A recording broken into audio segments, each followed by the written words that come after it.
बहुत समय पहले की बात है। एक गांव में मनोहर नाम का एक जुलाहा कपड़े सिलने वाला रहा करता था।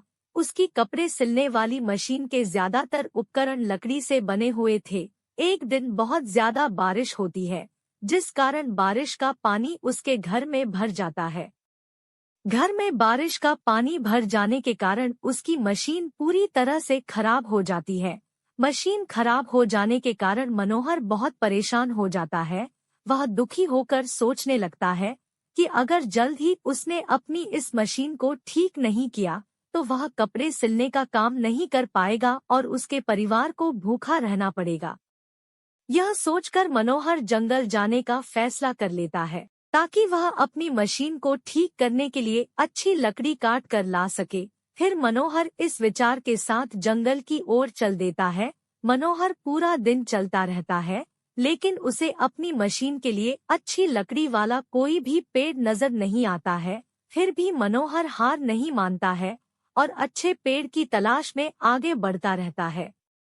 काफी देर चलने के बाद अचानक मनोहर की नजर एक पेड़ पर पड़ती है, जो काफी ऊंचा, मोटा और हरा भरा था। उस पेड़ को देखकर मनोहर बेहद खुश होता है और कहता है, हाँ, यह पेड़ काफी अच्छा है। इसकी लकड़ी से मैं अपनी मशीन को फिर से ठीक कर सकता हूँ। इस विचार के साथ मनोहर कुल्हाड़ी उठाकर जैसे ही पेड़ के तने पर मारने के लिए अपना हाथ ऊपर उठाता है, तभी पेड़ की डाल पर एक देवता प्रकट हो जाते हैं। देवता मनोहर से कहते हैं, मैं इस पेड़ पर रहता हूँ और आराम करता हूँ, इसलिए तुम्हारा इस पेड़ को काटना उचित नहीं होगा। वैसे भी किसी भी हरे पेड़ को काटना ठीक नहीं है। देवता की बात सुनकर मनोहर क्षमा मांगते हुए कहता है, हे देव, मैं मजबूर हूँ, मुझे इस पेड़ को काटना ही पड़ेगा। इस पेड़ की लकड़ी मेरी मशीन के लिए उत्तम है। बहुत ढूंढने के बाद मुझे यह पेड़ मिला है। अगर मैं इस पेड़ को नहीं काटूंगा तो मेरी मशीन खराब रह जाएगी और मैं कपड़े सिलने का काम नहीं कर पाऊंगा। इस वजह से मैं और मेरा परिवार भूखों मर जाएगा। मनोहर की बात सुनकर देवता कहते हैं, मनोहर, मैं तुम्हारे जवाब से खुश हूँ। तुम इस पेड़ को न काटो, इसके बदले तुम्हें जो वरदान चाहिए वो मांग सकते हो।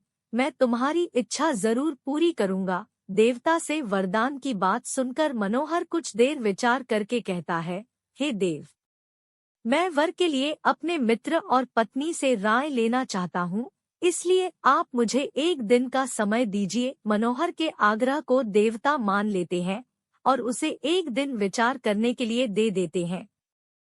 एक दिन का समय लेकर मनोहर अपने घर की ओर चल देता है। रास्ते में उसे उसका मित्र नाई मिलता है। नाई से मिलकर मनोहर उसे देवता की वरदान वाली बात बताता है। उस पर नाई मनोहर को एक राज्य मांगने की सलाह देता है। नाई कहता है कि तुम देवता से वरदान में एक राज्य मांग लो। तुम उस राज्य के राजा बन जाना और मैं उस राज्य का मंत्री बन जाऊंगा। फिर हमें कोई कष्ट नहीं होगा और हम आराम से अपनी जिंदगी बिता पाएंगे।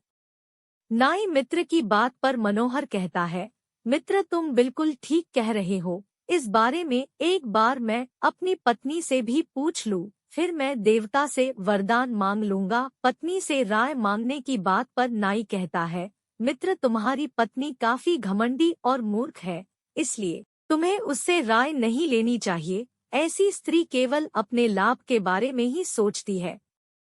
इस पर मनोहर कहता है, मित्र, फिर भी वह मेरी पत्नी है, इसलिए मैं उसकी राय एक बार जरूर लूंगा। इतना कहते हुए मनोहर अपने घर की ओर बढ़ जाता है। घर पहुंचकर मनोहर जंगल में घटी पूरी घटना अपनी पत्नी को बताता है। देवता से वरदान मिलने की बात सुनकर मनोहर की पत्नी कहती है, राज्य मांगकर कोई लाभ नहीं। राजा की कई जिम्मेदारियां होती है, वह कभी सुख से अपना जीवन नहीं बिता पाता है। राजा राम और नल भी राज्य होते हुए जिंदगी भर दुख में जिए। आप दो हाथ से इतने अच्छे कपड़े सिलकर ठीक ठाक कमा लेते हैं। ऐसे में अगर आपके दो सिर और चार हाथ हो जाएं, तो आप दोगुने कपड़े सिल पाएंगे। इससे कमाई भी दोगुनी हो जाएगी और आपका मान भी समाज में बढ़ेगा। पत्नी की यह बात मनोहर को समझ आ जाती है और वह देवता से वरदान मांगने जंगल की ओर चल देता है। जंगल पहुंचकर वह दोबारा देवता से मिलता है। देवता मनोहर को देखकर कहते हैं कि मनोहर मांगो, क्या वर मांगना है तुम्हें। मनोहर देवता से कहता है, हे देव, आप मुझे 2 सिर और 4 हाथ दे दीजिए। देवता मनोहर की यह बात सुनकर पूछते हैं कि तुम 2 सिर और 4 हाथ का क्या करोगे। तब मनोहर बताता है कि 2 सिर और 4 हाथ होने पर वह 2 गुना कपड़े सिल पाएगा, जिससे उसकी कमाई पहले से अधिक हो जाएगी। मनोहर की यह बात सुनकर देवता मुस्कुराते हैं और मनोहर को वरदान दे देते हैं।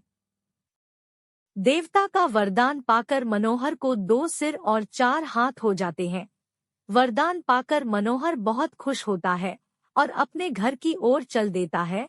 मनोहर जैसे ही अपने गांव पहुंचता है तो गांव में खेल रहे बच्चे उसे देखकर डर जाते हैं। वह सब उसे एक राक्षस समझते हैं। तभी कुछ गांव वाले हाथों में हथियार लेकर मनोहर पर हमला कर देते हैं और मनोहर की मौत हो जाती है। जब मनोहर की मौत की खबर मनोहर की पत्नी को होती है तो वह फौरन मनोहर को देखने वहां पहुंच जाती है। मनोहर की लाश देख उसकी पत्नी रोने लगती है और कहती है कि यह सब मेरी गलती है। मैंने ही उनसे देवता से 2 सिर और 4 हाथ मांगने के लिए कहा था। अगर ऐसा न होता तो आज मनोहर को कोई राक्षस न समझता और ये जिंदा होते। कहानी से सीख। 2 सिर वाला जुलाहा कहानी से हमें ये सीख मिलती है कि बिना सोचे विचारे किया गया कोई भी काम हमेशा दुखदायी होता है। दोस्तों, अगर आपको हमारी कहानियाँ अच्छी लगती हों तो हमारे चैनल को सब्सक्राइब करें और अपने दोस्तों में